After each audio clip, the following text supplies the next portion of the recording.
Bannayuganda banange abali mu Uganda ne wabweru wa Uganda banamusizza. Subiremu ekuuma obulwadde bwa COVID-19 ssenyiga omukambwe. Abalwadde mbasaasidde mbaagaliza mutereere mangu. Abalamu mwebaze Katonda. Amanya gange nze Justin Nameere. Ensonga endeese olwaleero. Unfortunately yakunyolwa ya buswavu. Naye nga fortunately oba ekirungi ekigirimu ejjayo mazima. Okugoberera posti yange gye nkoze, omuntu ayagala okweyongera okutegeera oluvannyuma lw'okusoma posti osobola okulaba vidiyo, oba abatayagala nnyo okusoma posts zinareetinga bingi, vidiyo eyinza okukuyamba n'otegeera amazima. Abajjukira emabegako awo myaka ng'ebiri, omukyala Farida Nakazi bw'asoma amawulire ku NTV ayinako ne programu, yavaayo n'agamba ensi nti nze Justin Nameere nze mpeereza bbaawe message ezimukwana, ezoonoona obufumbo bwabwe, ezoonoona erinnya lye, era n'akakasa abantu nti alina obujulizi ku buli kyayogera. Abantu abamu weewaawo banguwa okusalawo ne bagamba nti ebyo byonna kirabika bituufu. Naye tulinamu abantu abeetegereza. Era abantu bangi baavaayo. Abamu nga naba former workmates, abalala bantu bakulu mu ggwanga. Ne bamugamba bw'obanga by'oyogera tobirinaako bukakafu. Jjayo posti gy'okoze ku Justin, weetonde. Pozi ng'obulina n'akakasa abantu nti abulina. Nagezaako okuresipondinga abataagoberera lutalo olwo. Nze posti gye nakola yali yakwewozaako era ku peegi yange gyeri. Nali nnyinyonnyola ekituufu ekyaliwo. Ne ŋŋamba abantu Nakazi bwe byayogera ku nze byonna bikyamu. Nga simanyi Wumalusali bbaawe. Muyita Wumalusali kubanga mu biwandiiko bya kkooti gye naddukira ly'erinnya Nakazi bwe lyeyateekamu ng'erinnya lya bbaawe. Simumanyi, simulabangako, soogerangako naye, ne ŋŋamba omukazi abadde ki. Ye nga yeeyongera kukakasa bantu nti kyayogera kituufu. Kkooti ewa eddembe omuntu yenna alumiziddwa, bakwogeddeko ebigambo bikulumiza, bikuleetedde loosezi, bikwonoonye, okuddukira gy'eri oba poliisi n'oggulawo emisango ng'amateeka bwe gagamba. Era nagenda mu kkooti ne neekubira enduulu. Nakazi bwe n'atukakasa nti obujulizi bwonna bulina, era ne mu posti ye yagamba nga ne bwonna ntwala mu kkooti nja kukusinga. Olwatuuka mu kkooti eyatugamba alina obujulizi yatandika kutujuliza bbaawe. N'agamba nti bbaawange, anti bbaawange yagenda okuleeta obujulizi yabulina. Ne bamubuuza naye bbi ebya bbaawo ebyokuleeta obujulizi byaddi. Wabwe twaddangayo ng'ajja na bifaananyi bye. Ne bamugamba ebifaananyi tebiwoza. Ebintu bye wayogera ku muntu ono bingi. Kwajjukira ng'oggyeko ekyo. Nakazi bwe mu kwogera kwe yagamba nti omukyala Olive Kigongo, mukyala wa Haji Kigongo, nti nze ampa ssente empitirivu nwanise Nakazi bwe, mwonoonera obulamu bwe ne famire, n'atuuka n'okugaa nti nze namuteekako abamugoberera abaagala okumutta, okumuyiira asidi. Kooti ne poliisi ne bimutegeeza nti zino allegation ku muntu nnene. Obujulizi bw'oyogerako tuteekwa okubufuna. Ekizibu kisobola okutuukako wano ensi ne yeetikka Nameere, oba abantu bo ne banenyayi nga muntu mulala yali emabega wa bino. Obujulizi bwe wayogerako tubwetaaga. Bbaawo gw'ogamba nti yabulina tumwetaaga. Ne bamusamoninganga ne mu buwandiike. Omusajja teyalinnyako ku poliisi oba kkooti. Tuba tuli awo nga Nakazi bw'ataatubuulira. Omwaka oguwedde omwezi ogwa November 2019. Atubuulira nti bannange mwategedde omusajja ate bino ebintu ye yali abyekolera. Yaggulangawo fake page ne yeerimbika amannya g'abantu ne yeeweereza message kugamba nga yeekwana. Ne tumugamba nga yeeweereza nga message nga yeekwana ne yeeweereza ne zi message nga ate akuwonoona gwe mukazi we nti ye. era ebintu byonna byeyayogeranga bino byonna byeyateekangawo mbu nina abangoberera abakola kyabagala okunzita byonna yabinteekamu ku blackmailinga ne tugamba okugamba omusajja bbaawe yali aku blackmailinga nti okunzija mu ssente konse kaakati bino byonna obimanya ddi n'agamba bino mbimanya bwe natunuddeko mu ssimu ye kuba essimu ye mbadde sisobola kujja akisesinga ate ng'eyange ye password agimanya agiyingiramu butereevu ne mugabo wavudde ku kinaatugamba nti oluvannyuma nga omusajja amazinze n'okunneerimbikako mbatutte ne mu kkooti nti alina workmate waabwe kwene TV eyalina embaga ye ng'embaga ya mu wiiki nga 3 omusajja n'agenda n'aregisteringa bi fake numbers n'atandika okwerimbika mu muwala oyo nti naye amukwana abantu ku luno ne bagetinga concerned ne bagamba enough is enough gwe buli omu abeera ku bbaawo gwakwana atuulaawo mu nnyumba n'atandika ku trackinga bamukwana yeze fake page ezimuweereza message zagamba zimulinda n'amala kuba screenshot ne zeedelitinga fake page ziri zaali zatusobera dda nga tugamba omuntu agamba nti fake page zimuweereza message screenshot zonna azirina zo zimulinda n'atuula n'akuba ebifaananyi n'asooka atereka by'anaalaga nakazi bwe ne zimala ne zeedelitinga kye nategeerako nga bwe bannyonnyodde mu post nti omukyalo oyo gwe yali ataddeko ekyo naye yagenda n'omwami we era ne baloopa nakazi we ne Wuma Lusali nga bulijjo Wuma Lusali yetalabika ku poliisi n'amakooti era nakazi bwe yajjanga yekka bw'asika emiguwa bw'abannyonnyola kino naye ng'era yasooka kikkiriza nti kituufu omuwala akikola essaawa eyo oluvannyuma lw'ekintu ekyo buli omu n'amugamba gundi weetereeze abantu b'obeera owalampa omusajja n'akugamba ebintu ku bantu manya nti omusajja oyo akulimba alina direction ey'okukutomeza gy'akutwala gy'olina okulaba gwenyini n'ozuukuka ne weezuukusa wekka n'ogiraba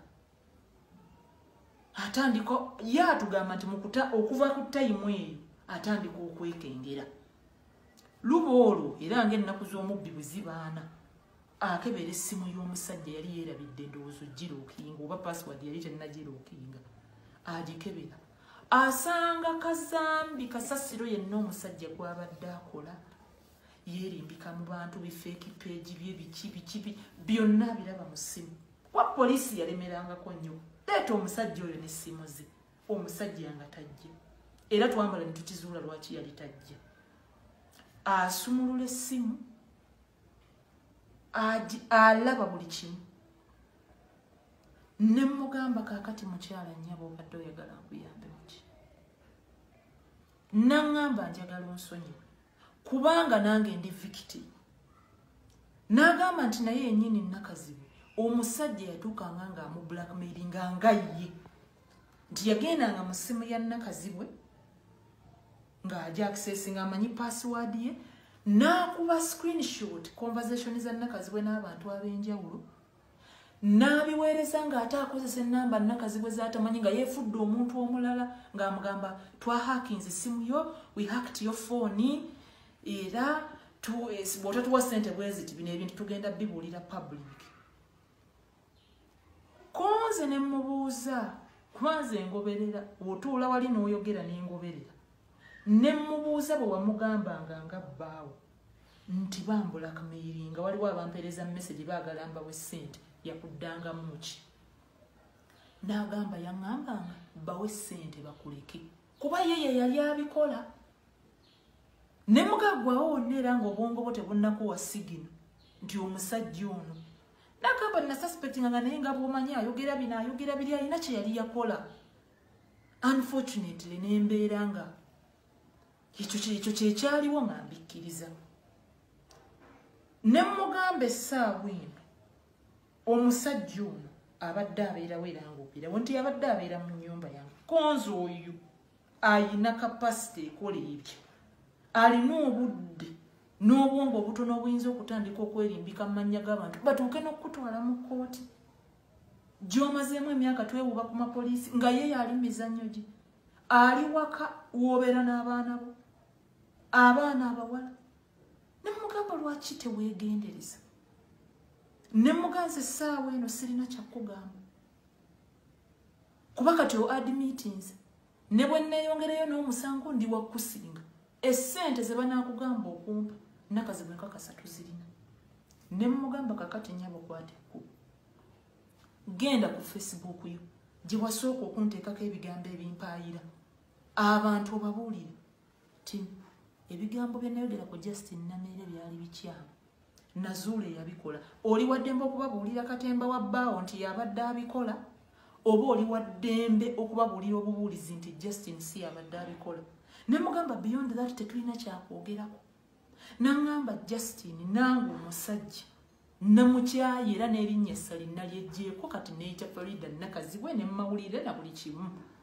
nabyeggyeko kubasinza kubeera na muntu wato nange emisango nagimuguddeko ne mmuga kati obadde oyagala nziramu ogwokubiri nkuyambe muki yatuukako n'okuŋŋamba titwaligenze ku puroguramu ye mwasuze mutya ffe twanika omusajja oyo ne mmugamba ebyo ojja bikola ne bajjawo noonya bajjawo gye bali mugende mwanike ebbaawa nze ndi third party gwe mwayingiza mu katemba wammwe wadde omusajja yakufera teyakubbako bwongo n'akubaaga n'abujja mu mutwe gwe wayina okwerowooleza ng'omukyala tewali mwana muto nti waakalaba nsi walaba alabadda walina okutuula n'ofumiitiriza omusajja ono byakugamba Katonda ajja kunjooga kunvuula kunkola byonna bye wakola morova mu lukale kubajjukira nga bwe nabagamba nti Nakazi bwe yasooka nantomentinga emyaka 2 olwampeereza message privately mugamba byoyogera sibimanyi olubuto lw'omwana wange olwokubiri lwonna nalulina ng'oli akulaga abeera mpeereza message oweereza bba wange message naye buuza ono abadde ki kati olaba yantomentingira emyaka 2 nga mugamba bannange bino ebintu sinze mbikola n'akulagako nti ne publicly teyakomaoko era na-attackinga nanumba publicly emirimu gyange egyafa mingi olw'ekintu ekyo essente zange ezaafa nnyingi kuba ebintu byeyogera nga waliwo ba business partner nga patyamu ne bagasookotereza ebintu byo ne Nakazi nina foundation kitongole ky'obwannakyewa Nameere Foundation petroni waffe yatufuniranga obuyambi obusinga ng'obumu yabutuwa obulala alina gy'awandiika ne batuyamba byonna byafa kuba ne petroni yapuulinga out ovanga ku muntu okugamba nti omutaddeko n'abamutambulirako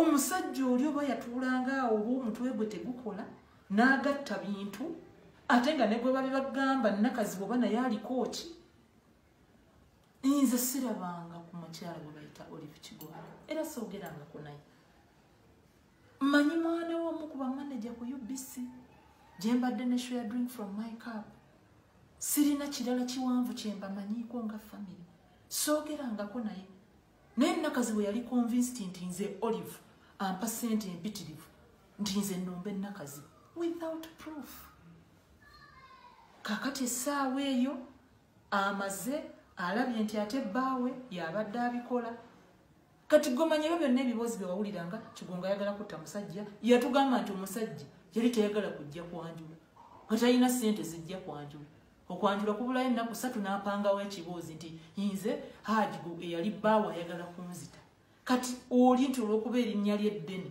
era ndowoozanga ono bwakigamba abantu tebajja ottwala naye ne mugaa lwaki gwe omusajja amannya gonna gazzaayo noona n'akugamba Kigongo n'akugamba omukyala Kigongo n'akugamba Nameere n'akugamba oyo munno bwe mukola Flavia era nga gwe tosobola tuula n'ogamba nti naye bannange ono buli omu ye ali ku ye nga gwe tosobola abakyala abagezigezi asobola okulaba omusajja apangapanga ebiboozi apangapanga ekibeera n'amubuuka abakyala Mukama yatuwa a gift of intuition use it kuba abafere bangi namubuuza onteeka otya mu leve eggulawo fake page muntu gwe tibannange saamanya ne mugamba kakati ekyokusonyiwa si kyekyali badde ekikulu kuba namugamba Nakazi bwe ne bwona neetondera ne bwompa ssente mmeka even court can't compensate me ku damage gye nasafaringa ne psychological torture gye wateeka kunze n'abaana bange ne famire yange n'abantu bange abanjagala. They were tortured by your allegations. Ebintu bye bewalasana byaba torturing. Ebyo byonna tolina ky'osobola kukola. Katonda yekka y'ayinza okumponya n'okunkompese n'okundiyirira yekka. Ne mugamba kati nze saagala kwetondako. Nkuwadde amagezi. Genda ku Facebook page yo. Buulira abantu nti bye nayogera ku Nameeri si bituufu. Ne mugamba oli wa ddembe okunneetondera oba nedda. Ne muganza abantu b'ensobya mbeetondera. Gwe simanyi nkuzayo na ddiini yo kyekugamba na ki naye nze bwe kisinga era namuga nti singa nze mbadde ggwe n'alyetondeddewo. Oba abantu bankuba mayinja n'alize ne mbabuulira nti omukyala bye namwogerako bikyamu. Naye mu nsaasire nali mistaken olw'ensonga bw'ezi. Naŋŋamba abantu mbatya. Naŋŋamba society ya Uganda eriso judgmental Justin abantu mbatya bajja kunvuma bakole ki banzijukize bajjeyo kino bajjeyo ebifaananyi bye napostinga nga ndi n'omusajja. Ne mugamba lwaki bwe wali onnyonoona tewakijjukira nti society yaffe eri judgmental. Lwaki tewafunamu busaasizi buli gwe bw'oyagala essaawa eno nze nkubeerere nkufunire. Ne mugamba muganda wange mukyala munnange nnyabo nkuwadde ennaku 9 ng'abantu obabuulidde amazima. Ne mugamba omusango sigujjayo ng'ojjayo public emaze kumanya mazima gwe togwogera nako. Ennaku 9 bwe zaggwako naŋŋamba mu butuufu abantu mbatya. Abantu bajja kunkolako effujjo banvume nnyo. Ne mugamba nkwongedde ennaku 9 buulira abantu amazima. Era essaawa ya leero gegandeese kubabuulira ti Nakazibwe ebintu bye yayogera baawe yali abyekolera. Bye mbabuulira ge mazima. Court record weeziri eza mediation. Balooya we bali okubabuulira. Nakazibwe kyenjogerako ge mazima. Wabula nkulabula mukyala Nakazibwe. Singa ogezaako kuba oyina omuze ogwagala okudemonizinga abalala gwe weerungiye. Wagga okolerera nnyo okwagalwa kwa Facebook. Success yo n'ebiruubirirwa bwe bindabikira ng'ebiyimiridde nnyo ku Facebook. Naye nze nsukkakaawo.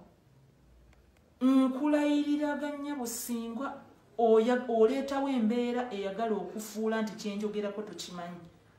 Oba eyagala okuddamu okundabisa oba okuleetawo okwegaana. Omusango ogwo kooti yo era ejja kuddamu bino byonna era ebijjeyo. Nze nakugamba ekintu kimu. Seetaaga kwetondako because sikikkiriza nti gwe Nakazibwe oyinza n'okunneetondera nga okwetondako kuli genuine. Genda ku mikutu gyo. Jjawo bye wayogera. Else kooti ejja bitugirawo. Komya okuntumira abantu. Kuba n'abantu abadde abantumira Nakazibwe. Bangi nnyo mikwano gye nze gye weeziri lwakubanga bwe nabagambye sazze byakulwana byakukola drama ejjayo lisiiti nga bwe mubiyita. Nazze kubuulira abantu mu mazima. Agaliko high court backup. Emikwano gy'abadde atuma mwebale nnyo kuba mubadde muntuukirira. Ne sisita we yajja nanjinyonnyola nambuulira naŋŋamba munnange oli yamufuulinga. Naffe twagezaako abamu yali yatukyawa. Bambi mwenna mwebale kugezaako. Naye njagala obbajjukiza nti nze ne Nakazibwe tetwali ba enemies, tetwali balabe. Nakola ku NTV nenvawo nga tetuli ba mikwano, ne tetuli balabe. Hayi nga bw'onaakola mu kifo ng'omuntu mwemanyi nga ba workmate. Tetwali na nnyo kitugatta oba kitwawula. Kati seetaaga nnyo kutuuzibwa kwa Tabamiruka. Yakola ekintu kimu, ajja obujja kye yayogera. Buli omu yeeyongereyo n'obulamu bwe. Kuba ne bwe nnaagamba Nakazibwe nti essaawa eno kannemereko kooti ekusingisa omusango era naye nakimugamba ti miliyoni ze banaakugamba okunsasula tozirina. Mediator yatubuulira nti kambabuulire gy'okoma okubanga wayanoonye erinnya ly'omuntu damage gy'ekoma ne ssente ze bakugamba omuliyirira gye zikoma. Mediator nagamba tunula ku kooti wano teri atamanyi musango guno kuba gwatu bino ebintu byammwe byatuuka wala. Era n'alabula bannange ebintu bino yenna anaaliyira bijja kubaamu ssente nnyingi. Kati ye Nakazibwe akimanyi ti ezo ssente talina gy'agenda zijja. okoze ku TV kumpi ogenda kuweza myaka 2 okola ku TV okyapangisa ate olikola dinze ezirindiiri.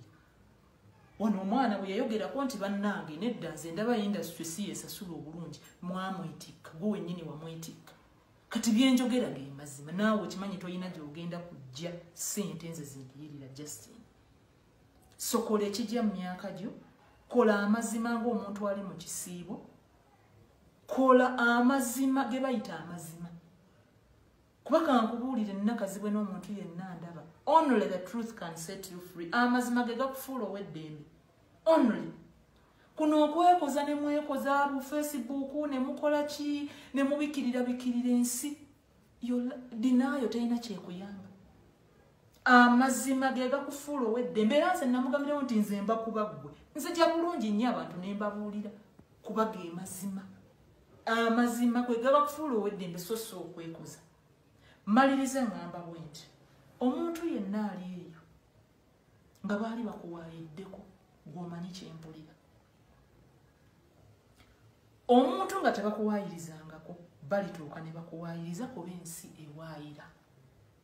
Kati gwe bw'olaba ng'omuntu alwanirira amazima ge nga nze bwe nnwanirira amazima gange bwe ngalwaniridde okuva lwe nagenda mu kkooti mpaka bwe gaazuuka. Muleka alwanirira amazima ge. Let people fight for their truth. Because it's until you're falsely accused that you will understand lwaki balwanirira amazima gaabwe. Bw'olaba alwanirira amazima ge, muleka alwanirira amazima ge. Abakyala abali eyo mwegendereze okupapa kubasudde awabi wangi nga nange mwende kuba ffenna tuyiga bwizi. Tugezeeko okulaba nti okwegendereza kungiko kuba abafere bangi. Abafere balaavu abantu abatayagala kukola bali okupalapalanya ebitategeerekeka bangi. Sirina lutalo lwonna lwendi mu kulwanira muntu yenna nti nnwanisa nnakazi bwe nkimanyi ennaku zino nnakazi bw'abaddeko mu kusika emigwana bano Bashira Gashumba Zaara Toto Basipiika Kadaga baani sibiriimu. Nze ebintu bye mbagamba nabizuula emyezi 7 emabega. Singa byali byakubuukira nti nzije improving point saali muwadde ennaku 9 ku 9. Naalize nzibuka misinde nti bannange bannaye naali badde ng'akwatidde omubbi mu kituli. Naye nagenda mpola n'enkozesa emotional intelligence. Ne muganze nkuwadde ennaku 9 ne mwongera endala. Paka bwe nalabye ng'ate waliwo akagenderere. Ak'okwagala ye asigale ng'alabika bulungi nga nze gwe yayonoona nsigadde nnyonoonese. Ne ngamba let me tell my truth.